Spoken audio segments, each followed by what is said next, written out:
Now power on our machine.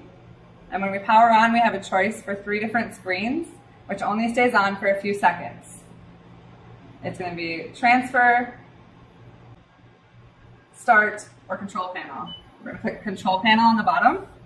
Within the control panel, we're going to the bottom right corner where we have date and time. Double click on date and time, and you'll get this screen where it says current date and time is where we're going to change today's time. So we have to make sure we keep our same format here or it won't accept the time. So we're going to go to each number separately to be able to set these. Starting with the year, now backspace, and we're going to put in 2023. It is the 10th month, I think.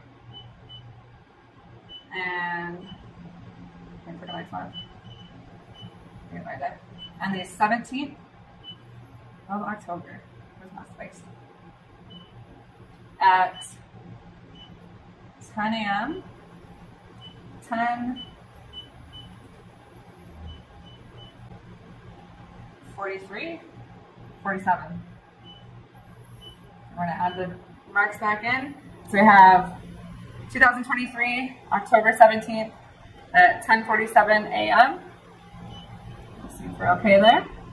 And then when we go back to our start screen, from here, our middle one is our running screen.